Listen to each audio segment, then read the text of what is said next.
Olá, eu sou a Melissa Carvalho e esse é o canal Mel Sem Roteiro. Bem-vindo a mais um vídeo. E hoje eu vou falar do caso da Grace Millane. Ela estava viajando e ela resolveu conhecer um cara pessoalmente, né? Que ela tinha conhecido no Tinder. E infelizmente o pior aconteceu. Então eu vou contar essa história para vocês. Fiquem até o final para ver que desfecho que ela teve. Bom, a Grace nasceu na Inglaterra em 1996. Ou seja, ela era super nova e ela era muito próxima dos pais também. Ela sempre estava com eles, sempre mandava mensagem e ela tinha 2 irmãos. Ela era uma pessoa muito extrovertida, sorridente, sabe aquelas pessoas que gostavam muito de sair, de se divertir, que tinha muitos amigos e vários hobbies, então é uma pessoa com realmente sede de viver. Ela se graduou em publicidade, ela gostava bastante dessa área, publicidade e propaganda, e ela tinha o sonho de viajar ao mundo. Então depois, de um ano que ela terminou os estudos, que ela se formou, ela decidiu colocar em prática esse sonho. Então ela tava super empolgada, né? Ela ia tirar um ano, gente, um ano, sabe? Um ano sabático é muito comum em vários países você falar, vou tirar um ano de descanso para viajar. Nossa, já pensou que tudo perfeito. E ela ia viajar sozinha, e, gente, ela tava muito empolgada, porque imagina, é uma experiência única para qualquer pessoa, né? Você viajando sozinha e conhecendo outros países. Então, a viagem começou em 2018, não faz tanto tempo, em outubro, na América do Sul. Ela ficou cerca de 6 meses na América do Sul e depois ela embarcou para Nova Zelândia. Para quem não conhece a Nova Zelândia, é o país dos hobbits do Senhor dos Anéis e fica pertinho da Austrália. E o plano era ela ficar 2 semanas por lá. Dia 20 de novembro de 2018 ela chegou na Nova Zelândia e ela conheceu muitas pessoas por lá, se divertiu bastante. Ela ficou num hostel, então pra quem não sabe, hostel é a melhor maneira pra você que tá viajando sozinho ou sozinha pra conhecer outras pessoas e tal, você tem bastante contato com outras pessoas. E como ela era muito assim, fácil de fazer amigos, ela fez bastante amigos e conheceu muitas pessoas por lá. No dia 29 de novembro, ela tava em Auckland, que é a capital, né, do país, e ela resolveu se hospedar num hostel por lá, um hostel bem legal, bem, digamos, familiarizado, assim, era bem indicado pelas pessoas. E aí, né, normal, né, gente, quem tá viajando, às vezes, fica em aplicativo de relacionamento pra conhecer outras pessoas, até mesmo pra conhecer amigos e amigas, pra ser um companheiro de viagem, né? Porque às vezes você quer companhia na sua viagem, não quer sempre ficar sozinha. Então, normal. Ou mesmo ela queria pegar, né? Normal, você tá em outro país, você quer conhecer as pessoas de lá. No dia 1º de dezembro, ela deu match com um cara lá na Nova Zelândia. E eles trocaram bastante ideia, né? Ele perguntou, quais são seus planos para os próximos dias? E aí ela disse os planos dela, mas disse que ia ser aniversário dela, né? Dali a alguns dias. Então, que ela não tinha, nada assim muito planejado ainda. E aí, gente, rapidinho, cara, né? Perguntou se ela tinha planos para aquela noite e ela falou que não, então eles decidiram se encontrar no mesmo dia que eles se conheceram. E aí eles tiveram a ideia de se encontrar no Sky City, que era um local para beber, para comer, enfim, conversar, se divertir. Era no centro da cidade, era perto do hostel dela. E ela pensou, por que não, né? Muita gente, tranquilo, né? A gente sempre procura conhecer alguém, encontrar com alguém num lugar movimentado. E, gente, tudo que eu vou falar agora é deles se encontrando, deles indo para um lugar para o outro. Muitos desses lugares teve gravação. Tinha a câmera que pegou ela esperando ele chegar, eles entrando juntos no Sky City, eles saindo, eles indo para outro lugar, enfim. Então, essas gravações ajudaram bastante também no caso no geral. Bom, eles se encontraram no Sky City, comeram, conversaram, se conheceram e de lá eles saíram para ir para outro restaurante. Enquanto isso, ela sempre conversando com a família, sempre mantendo contato, dizendo que estava tudo bem. E aí dava pra ver algumas câmeras, né, eles saindo e entrando em outro restaurante pra comer. Eu achei estranho, né, gente? Geralmente, aqui no Brasil, pelo menos, você fica num lugar só com a pessoa, no máximo 2 lugares. Agora, pingar de lugar em lugar, assim, sei lá, pelo menos comigo não é comum. E nesse restaurante dava pra ver que ela realmente tava curtindo o date, que ela tava sorrindo, que ela tava realmente se divertindo. Saindo do restaurante, eles vão pra um bar. É aquilo que eu falei, né, meio estranho, mas tudo bem. Enfim, nesse bar, realmente as coisas acontecem, eles se beijam. dá pra ver pelas câmeras de segurança. E aí acontece uma coisa meio estranha. Ela vai ao banheiro e ele simplesmente fuça na bolsa dela. Um indício bem estranho, não é mesmo? Então, sempre quando você for ao banheiro, quando acabar de conhecer alguém, leva a sua bolsa junto por desencargo de consciência, né? E aí eles saem do bar e adivinha, ele mora ali pertinho. Então eles conversam e tudo mais e decidem ir pra casa dele. Só que ele tava morando num hotel. Às vezes é muito comum, né? Também lá fora a pessoa pegar várias estadias de alguns meses e morar no hotel. E, gente, tudo parecia perfeitinho, sabe? Tipo, nada ali dava indício que alguma coisa ia dar errado. E a última imagem dela que as pessoas veem na câmera é no elevador do hotel. Era mais ou menos 21 horas e ele morava no terceiro andar. Então, depois disso, infelizmente, não teve mais imagens da Grace. No dia seguinte, no dia 2 de dezembro, era aniversário dela. E aí os parentes começaram a ligar, mandar mensagem. E eles acabaram estranhando, porque ela sempre respondia e ela acabou não respondendo. O pessoal falou, não, ela deve estar ocupada, deve estar curtindo, beleza. Esperaram mais um pouco e nada. E aí foi que realmente a família começou a ficar muito preocupada. Sabia que tinha alguma coisa de errado ali. Já no dia seguinte, a família entrou em contato com a polícia de Auckland para reportar o desaparecimento dela. Nada mais justo, né, gente? Passou 24 horas... você já pode reportar. E aí a polícia realmente levou o caso dela a sério, começaram a investigação, foram no hostel que ela estava hospedada, conversaram com algumas pessoas, e aí descobriram que ela, desde aquele dia, não tinha voltado pro quarto, ela foi vista a última vez, tal dia, tal hora, e todos os pertences dela estavam no quarto. Aí já acendeu uma pulguinha aí, né? E aí, gente, eles deduziram, de ver as gravações, né, das câmeras, do hostel, da rua, do restaurante, enfim, eles conseguiram ver que ela realmente tinha encontrado esse cara, conseguiram ver o caminho que eles tinham feito juntos. Aí a polícia decidiu procurar, mas quem é esse cara, né? Vamos ver aí nas redes sociais se a gente descobre alguma coisa. Aí encontraram, mandaram mensagem no Facebook pra ele, e ele respondeu. Só que assim, até o momento, ele não era suspeito pela polícia, né? Ele só queria investigar, saber o que aconteceu. Ele realmente deu detalhes, falou que saiu com ela, que ficou até as 21 horas com ela. E depois, ela foi pro hostel e ele foi encontrar um amigo pra dar outro rolê. Só que, gente, ele não contava que as imagens desmentiram ele, né? Porque dava pra ver que realmente ele não foi pra rolê nenhum e que ele foi pra casa dele com ela. E aí eles pegam e vão nesse hotel, né? Pra investigar, pô... o que aconteceu, né? A gente quer saber mais e tal. E nisso eles veem esse menino, o Jesse, na frente do hotel, só que ele fica naquela, dá uma desconversada, não sabe se entra, se não entra. A polícia vai até ele e fala que quer fazer um interrogatório com ele. E aí é aí que o Jesse fala que ficou com ela até as 21, depois encontrou um amigo. Só que o que aconteceu? Ele acabou não encontrando esse amigo, então ele foi para um pub. Uma coisa que vocês vão perceber é que o depoimento dele é muito confuso, ele se engana por várias e várias vezes no que ele quer dizer. A polícia pergunta se ele lembra o que aconteceu aquele dia que ele tava com ela. Ele falou que ele não lembra detalhes porque ele bebeu muito. Então a polícia pede uma amostra de sangue dele pra ver se bate, né? O detetive mostra uma imagem do Jess saindo no dia seguinte ao encontro às 8 da manhã com uma mala. Certo? Uma mala. Uma mala de viagem. Isso aí já pegou ele na mentira, porque ele falou que tinha acordado às 10, sendo que a imagem mostra que ele saiu 8 horas com essa mala. Aí o detetive insiste mais uma vez pra ele contar o que aconteceu aquela noite, ele desconversa.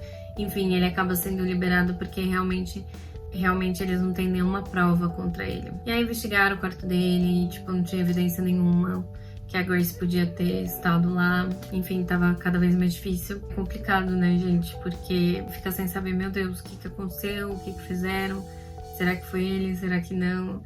Então, não é fácil. Eu imagino que pra família passar por um negócio desses é muito complicado. E aí, no dia 7 de dezembro, o pai da Grace, que estava acompanhando a investigação, ele pede informações em uma coletiva de imprensa. Ele estava muito preocupado. E aí, no dia 7 de dezembro, o pai da Grace participa de uma investigação. Eu consigo imaginar, tipo, a dor que ele já estava sentindo. Ele e a esposa, né, pensando na filha, tipo, cadê minha filha? E aí, estavam investigando o quarto do Jesse com aqueles testes feitos por investigadores, Florence. Eu não sei se é assim que pronuncia. Quando você consegue ver manchas e sinais e coisas que a gente não consegue ver normalmente. Você consegue ver através desse teste. E aí foram encontradas 2 manchas de sangue no chão. E aí eles já acharam estranho, já deduziram que poderia ter acontecido alguma coisa ali, porque aquelas manchas estavam muito estranhas, né? E no dia 8, analisaram o celular do Jesse, o horário que ele fez algumas pesquisas, porque a pessoa acaba analisando tudo, né? Pega celular, pega tudo pra juntar as informações, pra ver se alguma coisa bate. E aí, o que aconteceu? O Jesse, ele foi chamado pra interrogatório novamente, porque tava, né? O negócio tava feio pra ele, cada vez mais, então... Mas assim, gente, ele continuou mentindo, assim, ele continuou dando umas versões, falando coisas que ele não tinha falado antes, confirmando algumas coisas que ele tinha falado, então tava bem difícil. Só que assim, a polícia não ia se dar por convencida, né? Então apertaram o cerco e aí ele falou que realmente ela foi pra casa dele, só que ele tava com muito medo de contar o que tinha acontecido, porque ele tava com medo de ser visto como culpado, ele tava com medo de ser preso, alguma coisa assim. O que ele contou foi, a Grace foi pra casa dele realmente, eles iam fazer sexo e ela gostava de um lance mais pesado, né, mais hardcore. E foi isso que ele contou, que aconteceu. Ele tentou contar alguns detalhes, né, mas a gente não sabe se realmente foi isso que aconteceu. E enfim, começou uma coisa mais violenta, né. E aí ele foi tomar banho, na hora de dormir ele acendeu uma luz, porque ele não tinha visto a Grace por ali, né? Ele saiu do banho e falou, ué, mas cadê ela, né? E aí ele acendeu a luz e viu que ela tava no chão, que ela tava ali estirada no chão e que tinha sangue saindo dela. Ele tentou mexer nela, mas ele percebeu que ela tava morta, que ela não tinha reação nenhuma. E aí ele ficou desesperado, pensou em tirar a própria vida. E aí ele tentou ligar pra ambulância, mas não teve coragem porque ficou com medo. E aí ele saiu do apartamento, resolvendo uma loja, deu até o nome da loja, falou que ia comprar uma mala lá pra ver se colocava o corpo dela dentro, mas ele não teve coragem. Aí ele falou que comprou produtos de limpeza, deu o nome da loja também pra limpar o chão. Ele disse que alugou um carro também, passou a identificação, porque ele queria levar o corpo dela pra uma região de mato. E aí ele contou detalhes, assim, desde quando aconteceu até, tipo, que ele alugou um carro e onde ele tinha lavado o carro e falou o lugar que levou o corpo dela e tudo. Mas ele frisou, assim, que ele não tinha a intenção de matar a Grace e que realmente não fez isso com ela, que foi um acidente, que ele não sabe o que tinha acontecido, mas que ele era inocente, porque... De acordo com ele, ela morreu assim, sozinha. E aí os policiais já estavam convencidos que realmente, né, foi ele que matou, mas não conseguiram entender o porquê disso. De acordo com o relato do Jesse, foi um acidente porque eles tiveram, né, uma coisa mais violenta. E aí ela morreu tempos depois, minutos depois do ato. A gente sabe que realmente não foi assim, porque... Por exemplo, quando você tá estrangulando uma pessoa, a pessoa tá ali e ela morre na hora. Ela não vai, tipo, ficar de boinha e depois, morri. Não é assim que as coisas funcionam. Aí, depois desse relato, ele foi preso, né, no dia 9. E a polícia encontrou o corpo dela exatamente nessa região montanhosa que ele havia falado. E assim, o mais estranho é que depois desse crime, não colocaram o rosto dele na TV nem nada, tipo... Ficou 2 anos, gente, sem revelar o rosto e o nome dele. Por que, tipo, proteger esse cara? Não tinha que ser o contrário, não? E, tipo, falaram que não mostraram porque a mídia não podia mostrar, que era uma coisa judicial. Isso na Nova Zelândia, tá? Porque em outros países mostraram sim. Aí, tipo, não dá pra saber realmente, assim, os detalhes do que aconteceu, porque ele mentia muito. E aí, o julgamento dele foi 4 de novembro de 2019. Vocês viram que demorou um pouquinho, né? E durou mais ou menos 3 semanas. E aí, os advogados, né, do Jesse disseram que, nossa, que foi um acidente, que essas coisas poderiam acontecer, que não foi culpa dele, foi uma causa natural, porque o que rolou foi asfixia. Durante o ato, né, e os dois estavam bêbados. Foi a Grace que pediu, né, um estrangulamento e tal. Então, gente, encontraram vestígios dela e eles disseram que encontraram vestígios de comentários dela em grupos, assim, né, desse esquema mais pesado. sobre dominação e tal, então, tipo, era algo que realmente ela gostava e tudo bem, normal. O corpo dela não tinha hematomas de defesa, não tinha, tipo, marcas assim. E eles juntaram tudo isso e disseram, beleza, foi um acidente, eles estavam se divertindo. E a conclusão foi que a morte dela foi causada por pressão contínua no pescoço, e aí ela ficou sem ar e faleceu. Sim, ela teve alguns hematomas no peito e nos braços também, mas teve muitas pesquisas no celular do Jesse que eles acharam, e pelas câmeras de segurança e tudo mais, dava pra ver que ele realmente estava mentindo no depoimento dele, porque quem simplesmente vê uma pessoa morrendo, vai lá e fala, putz, deixa eu comprar uma mala aqui pra, né, guardar o corpo dela, deixa eu comprar produtos de limpeza também pra limpar aqui, deixa eu alugar um carro pra levar o corpo dela e jogar no mato. Gente, isso é sinal de psicopatia. Com certeza o cara tem algum tipo de fetiche, dessas coisas mais, né, de uma dominação e tal. Só que não é só isso, né, ele realmente tem problemas mentais, porque ele tirou a vida de uma pessoa fazendo isso. Se realmente ele fosse uma pessoa normal, ele ia se desesperar, falar com alguém, né.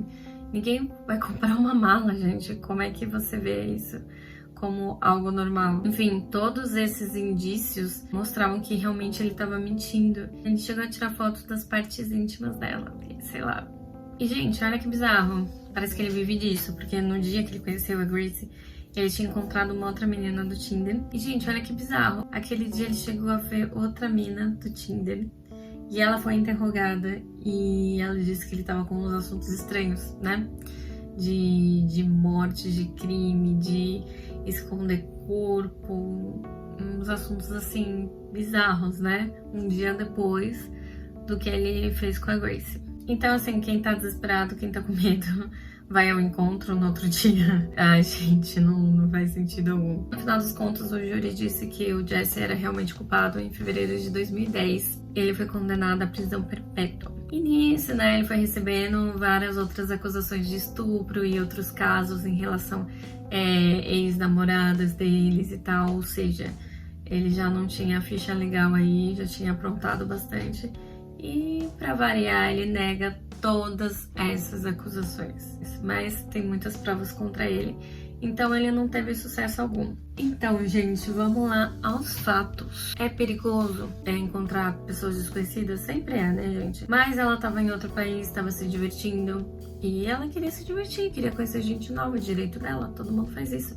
Homem faz, mulher faz e tá tudo bem. Ela fez uma coisa muito certa, que foi encontrar ele em lugares públicos, né? Fica mais difícil de alguma coisa realmente acontecer. Não digo que foi erro dela, foi escolha dela ir pra casa dele. Você tá na casa de uma pessoa que você nunca viu na vida, sabe? Você não tem o mínimo de informação sobre ele. Eu não aconselharia, né? Mas cada um faz o que quer da vida. O que eu faria também? Investigar. Vamos ver se tem alguma acusação contra as pessoas, vamos ver se o nome dela é limpo. Tem vários sites que dá pra ver isso através do nome completo da pessoa. Tem uns que também através do CPF. Então, quem sabe, né? Eu nunca fiz isso, mas eu sempre procuro olhar nas redes sociais. Tem uma amiga minha que olha até no LinkedIn. Então, é uma forma de você saber mais, né? Com quem você tá se envolvendo. Se a pessoa, assim, é um pouco misteriosa, não tem redes sociais, não posta muito. Então fica meio difícil, né? E assim, ela fez super certo em avisar a família onde ela tava, o que ela tava fazendo. Só que o que eu acho legal também é você tá saindo com alguém, ou mesmo assim não tá indo ao encontro, né? Com alguém, e sim, tipo, saindo com novos amigos, pessoas no hostel, pra você pegar os dados, o nome, as redes sociais e passar, tipo, passa pra sua amiga, pra sua irmã, fala, olha, tô saindo com essa galera hoje à tarde, então, tipo, qualquer coisa eu tô saindo com essa pessoa, então, beleza? Tem uma amiga minha que mora na França e ela tem uns dates, né? Ela sempre passa, assim, tipo, ela fala, conheci esse cara, tô ficando com esse cara, a gente vai se ver semana que vem, e sei lá, já conheço um pouco ele, vou pra casa dele e tal. E aí ela passa o endereço do cara, passa o nome, passa o telefone, passa o LinkedIn. E aí teve um dia que, tipo, ela falou, olha, eu não vou dormir lá, quando eu estiver saindo eu te aviso. E aí ela sumiu, desapareceu. Aí eu falei, meu Deus, aconteceu alguma coisa. E aí ela apareceu de madrugada falando que resolveu dormir lá, porque ia ficar muito tarde pra ela voltar. Então é isso, gente, comunicação sempre, tá? Porque não é fácil, nunca foi fácil. E ainda nos dias de hoje, por mais que tudo esteja evoluído, ainda é um pouco difícil, né? Acontece muito dessas coisas. E aí muitas pessoas julgam, né, gente? Ai, mas ela tava viajando sozinha. Ai, mas ela conheceu um cara de aplicativo. Ai, mas ela tava bebendo. Ai, mas ela foi pra casa dele. E assim, cada um é livre pra fazer o que quiser. Você pode muito bem beber e, né, com alguém na primeira vez e tudo mais. E aí, gente, o pessoal julga a mulher de qualquer forma, né? Mulher que fica em casa, que não viaja. Mulher que viaja, que pega gente de aplicativo. Então, uma dica que eu dou é: faça o que você quiser da sua vida, porque sempre vai ter alguém pra te julgar, ainda mais se você é mulher, sempre vão te julgar. Não ligue pro que os outros falam, mas assim, infelizmente vivemos num país e num mundo machista que as mulheres realmente, né, são vítimas da situação. E infelizmente a gente tem que tomar alguns cuidados, tipo, não vou falar assim, não, você não pode beber. Claro que você pode beber. É seu direito, o cara não bebe. Por que você não pode beber? Mas, assim, tenta beber com amigas, beber em um lugar seguro. Gente, infelizmente, a gente tem que tomar cuidado. É muito chato isso, velho. É muito chato, mas a gente tem que tomar cuidado, fazer o quê? E o pior é que, às vezes, mesmo tomando cuidado, né? Que né, a Grace tomou também, foi em um lugar público e tal, sempre tava avisando os pais. Acontecem essas coisas, então não tem como prever realmente, mas é um absurdo como ela é vista como culpada e ele, tipo, meio que passa um pano, não? Porque homem é forte, homem não sabe, né, medir sua força, e aí homem precisa daquilo e não sei o que lá. Não sei, gente, inventam mil desculpas pra passar a mão na cara do cara e culpar a mulher, ainda mais que ela viaja sozinha. A minha dica é: não deixe de viajar sozinha, viaja sozinha sim, mas pesquisa o lugar para que você tá indo, ver como é que é com mulheres que viajam sozinhas. Tipo, eu quero liberdade, eu quero poder andar de qualquer lugar e não ter medo, mas infelizmente se tem um lugar movimentado e uma rua deserta que é mais rápida, eu vou ter que ir pelo lugar movimentado porque eu tenho medo, eu tenho cautela. Infelizmente, gente, é assim. Tipo, eu não quero sempre ter que passar na rua movimentada porque a deserta podem me atacar. Não quero sempre compartilhar minha viagem de Uber, mas às vezes eu não tenho escolha. E é esse o recado que eu queria deixar, mas não deixem de viver, não deixem de viajar nunca, tá bom? E me contem o que vocês acharam do caso dela. Se vocês tiverem mais um caso pra contar, deixa aqui nos comentários. E se inscreva pra ver mais vídeos como esse, porque vão vir por aí, beleza? Beijo e obrigada a você que assistiu até o final.